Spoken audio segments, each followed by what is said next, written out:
കർത്താവ് നിങ്ങളോടുകൂടെ. യോഹന്നാന്റെ വിശുദ്ധ സുവിശേഷത്തിൽ നിന്നുള്ള വായന. കർത്താവേ, അങ്ങേക്ക് മഹത്വം. അധ്യായം 5, തിരുവചനങ്ങൾ 1 മുതൽ. അക്കാലത്ത് യഹൂദരുടെ ഒരു തിരുനാളിന് യേശു ജെറുസലേമിലേക്ക് പോയി. ജെറുസലേമിൽ അജകവാടത്തിനടുത്ത് ഹെബ്രായ ഭാഷയിൽ ബെത്സദ എന്ന് വിളിക്കുന്ന ഒരു കുളമുണ്ടായിരുന്നു. അതിന് 5 മണ്ഡപങ്ങളും. 38 വർഷമായി രോഗിയായിരുന്ന ഒരുവൻ അവിടെ ഉണ്ടായിരുന്നു. അവൻ അവിടെ കിടക്കുന്നത് യേശു കണ്ടു. അവൻ വളരെ നാളായി കിടപ്പിലാണെന്നറിഞ്ഞ് യേശു ചോദിച്ചു, സുഖം പ്രാപിക്കുവാൻ നിനക്ക് ആഗ്രഹമുണ്ടോ? അവൻ പറഞ്ഞു, കർത്താവേ, വെള്ളമിളകുമ്പോൾ എന്നെ കുളത്തിലേക്ക് ഇറക്കാൻ ആരുമില്ല. ഞാൻ എത്തുമ്പോഴേക്കും മറ്റൊരുവൻ വെള്ളത്തിൽ ഇറങ്ങിക്കഴിഞ്ഞിരിക്കും. യേശു അവനോട് പറഞ്ഞു, എഴുന്നേറ്റ് കിടക്കിയെടുത്ത് നടക്കുക. അവൻ തൽക്ഷണം സുഖം പ്രാപിച്ച് കിടക്കിയെടുത്ത് നടന്നു. അന്ന് സാബത്തായിരുന്നു. അതിനാൽ സുഖം പ്രാപിച്ച ആ മനുഷ്യനോട് യഹൂദർ പറഞ്ഞു, ഇന്ന് സാബത്താകയാൽ കിടക്ക ചുമക്കുന്നത് നിഷിദ്ധമാണ്. അവൻ മറുപടി പറഞ്ഞു, എന്നെ സുഖപ്പെടുത്തിയവൻ നിന്റെ കിടക്കയെടുത്ത് നടക്കുക എന്ന് എന്നോട് പറഞ്ഞു. അപ്പോൾ അവർ ചോദിച്ചു, കിടക്കയെടുത്ത് നടക്കുക എന്ന് നിന്നോട് പറഞ്ഞവൻ ആരാണ്? അവിടെ ഉണ്ടായിരുന്ന ജനക്കൂട്ടത്തിൽ യേശു മറഞ്ഞു കഴിഞ്ഞിരുന്നതിനാൽ അവൻ ആരാണ് എന്ന് സുഖം പ്രാപിച്ചവൻ അറിഞ്ഞിരുന്നില്ല. പിന്നീട് യേശു ദേവാലയത്തിൽ വെച്ച് അവനെ കണ്ടപ്പോൾ പറഞ്ഞു, ഇതാ, നീ സൗഖ്യം പ്രാപിച്ചിരിക്കുന്നു. കൂടുതൽ മോശമായതൊന്നും സംഭവിക്കാതിരിക്കാൻ മേലിൽ പാപം ചെയ്യരുത്. അവൻ പോയി യേശുവാണ് തന്നെ സുഖപ്പെടുത്തിയതെന്ന് യഹൂദരെ അറിയിച്ചു. സാബത്തിൽ ഇപ്രകാരം പ്രവർത്തിച്ചതിനാൽ യഹൂദർ യേശുവിനെ ദ്വേഷിച്ചു. കർത്താവിന്റെ സുവിശേഷം. ക്രിസ്തുവേ, അങ്ങേക്ക് സ്തുതി.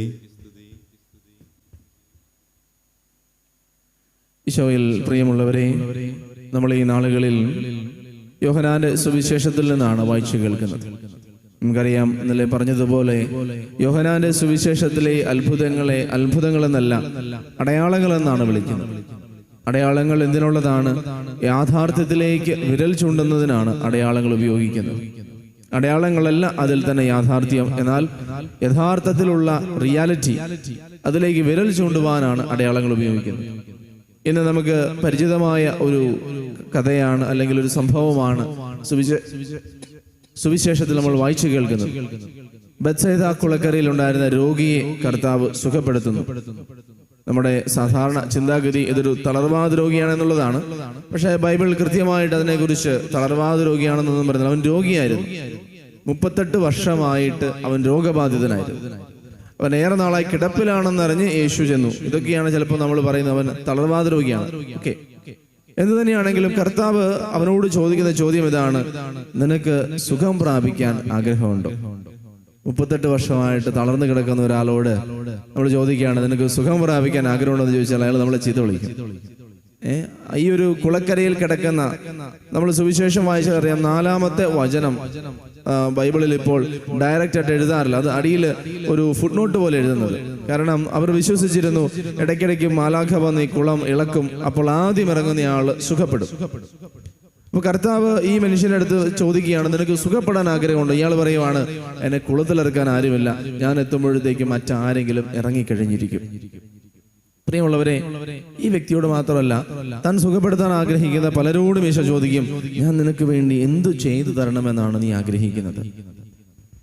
എന്തുകൊണ്ടാണ് കർത്താവ് ഇങ്ങനെ ഒരു ചോദ്യം ഈ വ്യക്തിയോട് ചോദിക്കുന്നത്? നമുക്കറിയാം, വായിക്കുമ്പോൾ നമ്മൾ തന്നെ ആശ്ചര്യപ്പെടും. ഈ വ്യക്തി 38 വർഷമായിട്ട് കിടപ്പിലാണ്. രോഗം സൗഖ്യപ്പെടാനായിട്ട് ഈ വ്യക്തിക്ക് ആഗ്രഹമില്ലാതിരിക്കുമോ? പക്ഷെ എന്ത് സംഭവിക്കുന്നു? ഈശോ ചോദിച്ചു, നിനക്ക് സുഖപ്പെടാൻ ആഗ്രഹമുണ്ടോ? ഈ വ്യക്തി പറഞ്ഞു, എന്നെ കുളത്തിലിറക്കാൻ ആരുമില്ല. ഈ വ്യക്തിയുടെ ഫോക്കസ് മാറിപ്പോയി. സുഖപ്പെടാനായിട്ട് ആ കുളക്കരയിൽ എത്തിച്ചേർന്ന വ്യക്തി, പിന്നീട് ആ വ്യക്തിയുടെ ഏക ലക്ഷ്യം ആ കുളത്തിലിറങ്ങുക എന്നുള്ളതാണ്. താൻ രോഗസൗഖ്യത്തിന് വേണ്ടിയാണ് ആ കുളത്തിലിറങ്ങുന്നതെന്നോ, തന്റെ ആത്യന്തികമായ ലക്ഷ്യം കുളത്തിലിറങ്ങുക എന്നുള്ളതല്ല, സൗഖ്യം പ്രാപിക്കുക എന്നുള്ളതാണെന്ന് വരെ ആ വ്യക്തി മറന്നുപോയി. അതുകൊണ്ട് കർത്താവ് ആ വ്യക്തിയോട് ചോദിച്ചു, സുഖപ്പെടാൻ നിനക്ക് ആഗ്രഹമുണ്ടെന്ന് ചോദിച്ചപ്പോൾ എക്സ്ക്യൂസസ് പറയുവാണ്, എന്നെ കുളത്തിലിറക്കാൻ ആരുമില്ല, കർത്താവ് എന്നെ സുഖപ്പെടുത്താൻ ആരുമില്ല. ചിലപ്പോ ഈശോ നമ്മളോട് ചോദിച്ചേക്കാം, നിനക്ക് ഈ ഒരു പാപത്തിൽ നിന്ന്, ഈ ഒരു രോഗത്തിൽ നിന്ന് പുറത്തു കിടക്കാൻ ആഗ്രഹമുണ്ട്. നമ്മൾ പല കാരണങ്ങളും പറയും, കർത്താവേ, അത് അങ്ങനെ ആയതുകൊണ്ടാണ്, അത് ഇങ്ങനെ ആയതുകൊണ്ടാണ്, ഞാൻ പരിശ്രമിക്കാഞ്ഞിട്ടല്ല, എനിക്കത് പറ്റുന്നില്ല. കർത്താവ് ഈ വ്യക്തിയോട് ഒന്നും ചോദിച്ചില്ല. Do you want to be healed? നിനക്ക് സുഖപ്പെടാൻ ആഗ്രഹമുണ്ടോ? ഒപ്പം പ്രിയമുള്ളവരെ, ഒരുപക്ഷെ എല്ലാവരും സുഖപ്പെടണമെന്ന് ആഗ്രഹിക്കുന്നുമില്ല. എല്ലാവരും സുഖപ്പെടണമെന്ന് ആഗ്രഹിക്കുന്നുമില്ല. പലരും തങ്ങളുടെ ആ ഒരു ദാരുണമായ അവസ്ഥയിൽ ആത്മനിന്ദയിൽ നിന്നുകൊണ്ട്, തങ്ങളെ തന്നെ സഹതാപത്തിന് ഇരയാക്കി നിന്നുകൊണ്ട്, ഓർക്കണം, ഈ മനുഷ്യൻ 10-38 വർഷമായിട്ട് മറ്റുള്ളവരെ ആശ്രയിച്ചാണ് ജീവിച്ചിരുന്നത്. മറ്റുള്ളവർ ഈ വ്യക്തിയെ കാണുമ്പോൾ സഹതാപത്തോടെ ഈ വ്യക്തിയെ സഹായിക്കുമായിരുന്നു. മറ്റുള്ളവർ ഈ വ്യക്തിയെ കാണുമ്പോൾ അനുകമ്പ തോന്നി, സഹതാപം തോന്നി, സങ്കടം തോന്നി ഈ വ്യക്തിക്ക് പലതരത്തിലുള്ള ഉപകാരങ്ങളും ചെയ്തു കൊടുത്തിരുന്നു. അപ്പോൾ ഒരുപക്ഷെ ഈ വ്യക്തിയുടെ ഫോക്കസ് തന്നെ മാറിപ്പോയി. സുഖപ്പെട്ട് കഴിഞ്ഞാൽ ഒരുപക്ഷെ ഞാൻ ഇനി എന്ത് ചെയ്യും? 38 വർഷമായിട്ട് എനിക്കൊരു തൊഴിലറിയില്ല, എനിക്ക് ബന്ധങ്ങളില്ല, എനിക്ക് ഉപജീവന മാർഗമില്ല. ഇത് സുഖപ്പെട്ടാൽ ഞാൻ എന്തു ചെയ്യും? ചിലപ്പോൾ പലപ്പോഴും ദൈവസന്നിധിയിലായിരിക്കുമ്പോൾ സൗഖ്യത്തിന് വേണ്ടി പ്രാർത്ഥിക്കുന്ന നമ്മുടെ ഉള്ളിലൊരു ഉൾക്കിടിലം ഇതാണ്: അയ്യോ, ഇത് മാറിക്കഴിഞ്ഞു കഴിഞ്ഞാൽ പിന്നെ എൻ്റെ ജീവിതത്തിൽ പിന്നെ എനിക്ക് എന്താണുള്ളത്? ഈ ഒരു സ്വഭാവം മാറിയാൽ, അതല്ലെങ്കിൽ ഈ ഒരു പാപം എടുത്തു മാറ്റിയാൽ, ഈ ഒരു രോഗം എടുത്തു മാറ്റി കഴിഞ്ഞാൽ ആളുകൾ എന്നോട് പിന്നെ സഹതാപത്തോട് പെരുമാറില്ല. ഞാൻ എൻ്റെ ദാരുണമായ അവസ്ഥയിൽ, എൻ്റെ രോഗത്തിൽ ഞാൻ എന്നെ തന്നെ ആത്മനിന്ദയിൽ നിർത്തിക്കൊണ്ട് എൻ്റെ ജീവിതത്തെ ഇങ്ങനെ ആ ഒരു അവസ്ഥയിൽ നിന്ന് ഉത്തേജനം ഉൾക്കൊള്ളുവാൻ. പ്രിയമുള്ളവരെ, ആത്മനിന്ദ നമ്മൾ നശിപ്പിക്കുന്ന ഒരു കാര്യമാണ്. പലപ്പോഴും നമ്മൾ പറയാൻ ആഗ്രഹിക്കുന്ന കാര്യം എന്നാ? നമ്മളെ തന്നെ താഴ്ത്തി പറയുവാണ്. ഓ, ഞാൻ പരിശ്രമിച്ചിട്ട് നടക്കുന്നില്ല, എൻ്റെ രോഗാവസ്ഥ, ഞാൻ ഭയങ്കര വേദനയില്ല, എനിക്ക് ഭയങ്കര കഷ്ടപ്പാടാ, എനിക്ക് ഭയങ്കര ദുരിതമാണ്, എന്നെ കൊണ്ട് ഇപ്പോൾ ഒന്നിനും കൊള്ളുകയല്ല, എൻ്റെ ജീവിതം കറിവേപ്പില പോലെയാ എന്നിങ്ങനെ നമ്മുടെ ജീവിതത്തെ ഇങ്ങനെ നിന്ദിച്ച് അല്ലെങ്കിൽ താഴ്ത്തിക്കെട്ടി സംസാരിക്കുന്ന ഒരു സ്വഭാവം, സെൽഫ് പിറ്റി, നമ്മളോട് തന്നെ നമ്മൾ കാണിക്കുന്ന ഒരു അളവിലല്ലാത്ത ഒരു സഹതാപം. പ്രിയമുള്ളവരെ, ഇത് ദൈവസന്നിധിയിൽ കൊടുക്കാതിരിക്കുന്നിടത്തോളം കാലം നമ്മുടെ ജീവിതത്തെ സൗഖ്യത്തിലേക്ക് നയിക്കാൻ നമുക്ക് സാധിക്കില്ല.